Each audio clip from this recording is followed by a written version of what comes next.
уйгурского языка, одежды и культурных обычаев. Чтобы добиться этого, китайское правительство создало самое обширное в мире государство по надзору.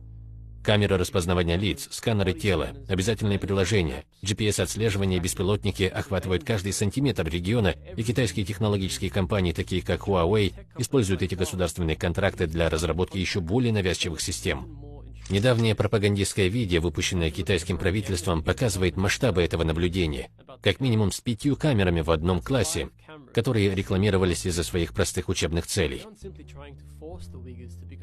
Помимо простой ассимиляции уйгуров, чтобы они стали больше похожи на ханьское китайское большинство, политика китайского правительства имеет нечто большее на повестке дня.